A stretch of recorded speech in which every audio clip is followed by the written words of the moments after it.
महानगरपालिका हद्दीत नागरिकांना पाणी आणि वीज यासारख्या मूलभूत सोयीसुविधा मिळत नाहीत। महावितरणाचा सावळा गोंधळ दिवसेंदिवस वाढत चालला आहे।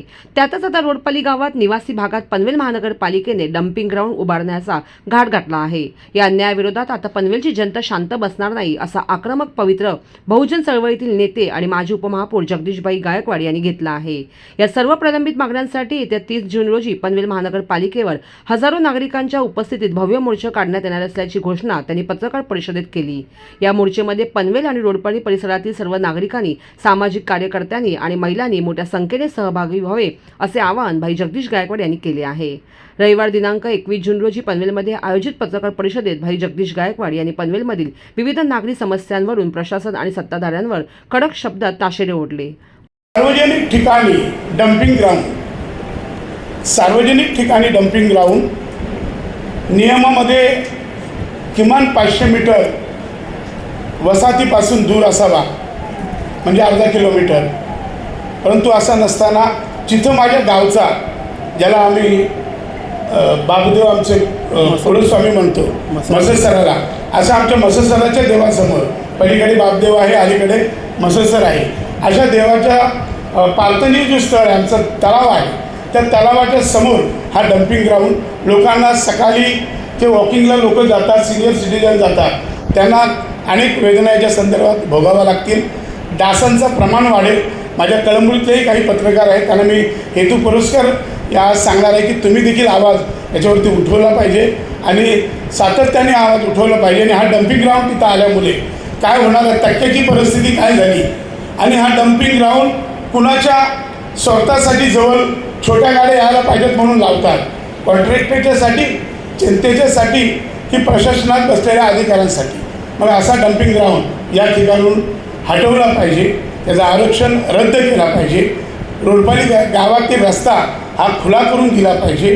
पाण्याचे जे प्रश्न आहेत, अनेक वेळा मी सुद्धा सभागृहात बसलेलो आहे, पाणी प्रश्न पेटवलेला मी जरी असला तरी पुरेसं पाणी आज नाही आहे।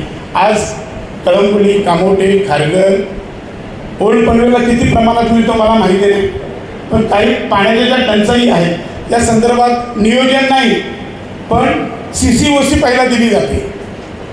आज बिल्डरांना CCOC पहिला दिली, पाण्याचं नियोजन नाही। आणि अशा परिस्थितीत पनवेलकरांनी करायचं काय, तर काहीतरी चॅनल आहे पनवेलकर काहीतरी कर, तर पनवेलकरांनी काहीतरी करावं अशी माझी विनंती आहे। आणि म्हणून या सगळ्या समस्या घेऊन आज समस्या अनेक आहेत, समस्यांना उत्तर नाही, समस्यांना उत्तर केल्याची टोपी दाखवली जाते। म्हणून पनवेल महानगरपालिकेच्या या प्रशासनाला जनतेची ताकद काय आहे ही दाखवण्याची वेळ आज आलेली आहे। आणि येत्या मंगळवार दिनांक 30 जून रोजी हा भव्य मोर्चा काढण्याचं आयोजन आपण केलेलं आहे। आणि हा मोर्चा माझ्या पत्रकार बांधवांना माहिती आहे, ज्यांनी त्याला मला कव्हरेज दिला, फुटेज दिला आहे, मोर्चा कसा असतो आणि मोर्चा कसा असेल याची तुम्हालाही कल्पना आहे, पण प्रशासनाला असावी। म्हणूनच त्यांना हे हिंट देतो आपण की हा मोर्चा हा खूप भव्य प्रमाणात मोर्चा लोकांचा सगळा राग जसा कॉक्रोच पार्टीने केलेला आहे तसा कळंबुली रोडपालीकर करतील एवढी ताकदीने आम्ही पनवेलकर येऊ, अशा पद्धतीची भूमिका साऱ्या आमच्या ग्रामस्थांनी घेतलेली आहे। मग तिथे असताना डॉक्टर असतील, वकील असतील, इंजिनियर असतील, कारण सोशल इंजिनिअरिंगच्या माध्यमातूनच हा मोर्चा आम्ही घेऊन येतो आहे। आणि या मोर्चाला आयुक्तांनी सामोरं जावं, त्यांनी प्रश्नाचा आम्हाला उत्तर द्यावं।